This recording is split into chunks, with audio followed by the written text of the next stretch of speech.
We provide you the platform to turn your dreams into reality. Give wings to your aspirations with KR Mangalam University. Iran के senior मौलवी ने America के राष्ट्रपति Donald Trump और Israel के प्रधानमंत्री Benjamin Netanyahu के खिलाफ फतवा जारी किया है। फतवे में इन दोनों नेताओं को अल्लाह का दुश्मन बताया गया है। इसके साथ ही दुनिया भर के मुसलमानों से एकजुट होकर इनकी खिलाफत करने की अपील की गई है।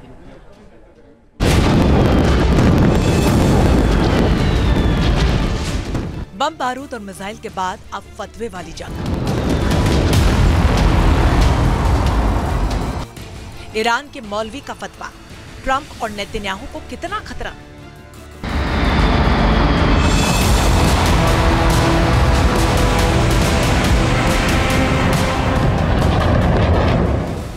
बारह दिन तक युद्ध से दहले ईरान और इजराइल के बीच टेंशन अभी कम नहीं हुई।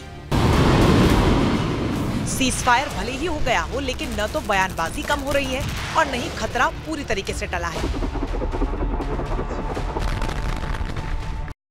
इस तनाव के बीच ही ईरान के सबसे सीनियर शिया धर्मगुरु अयतुल्लाह नासेर मकारेम शिराजी ने अमेरिका के राष्ट्रपति डोनाल्ड ट्रंप और इजराइल के प्रधानमंत्री बेंजामिन नेतन्याहू के खिलाफ एक धार्मिक फतवा जारी किया। शिराजी की ओर से जारी फतवे में डोनाल्ड ट्रंप और बेंजामिन नेतन्याहू को ईरान का दुश्मन घोषित किया गया। फतवे में कहा गया कि जो भी व्यक्ति या हुकूमत हमारे सुप्रीम लीडर को धमकी दे, उसे मुहर्रिब यानी खुदा के खिलाफ जंग करने वाला समझा जाएगा। फतवे में आगे कहा गया कि जो भी ईरान के सुप्रीम लीडर या धार्मिक नेताओं की हत्या की योजना बनाएगा, इस्लामिक कानून के तहत वो कड़ी से कड़ी सजा का हकदार होगा। दुनिया भर के सभी मुसलमानों के लिए जरूरी है कि वो इन दुश्मनों को पहचाने और ताकत के साथ बदला ले। ईरानी कानून के तहत जिसकी पहचान मुहर्रिब के तौर पर होती है, उसे फांसी तक दी जा सकती है। धर्मगुरु शिराजी का ये फतवा ईरान इजराइल युद्ध रुकने के 6 दिन बाद आया है।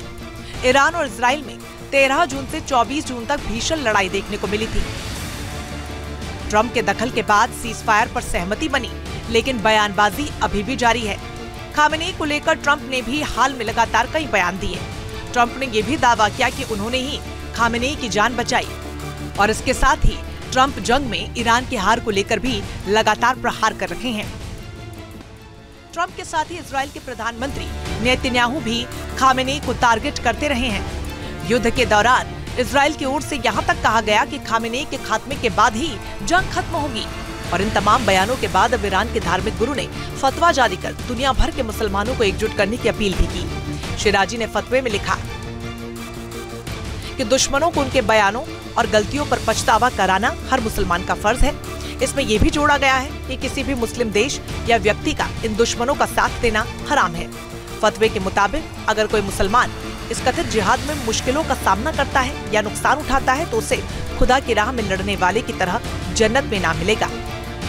ईरान के धर्मगुरु के इस फतवे से साफ है कि हालात अभी सामान्य नहीं हुए। ऐसे में आशंका है कि तनाव इसी तरह बना रहा तो ईरान और इजराइल का युद्ध एक बार फिर भड़क सकता है। Team news nation. जहाँ भक्ति है हर शब्द में, कथाओं में छुपे हैं दिव्य रहस्य और ज्योतिष देता है जीवन को दिशा। धर्म से जुड़ी हर बातों को जानने के लिए हमारे चैनल स्तुति को सब्सक्राइब करें। चैनल पर जाने के लिए इस लिंक पर क्लिक करें।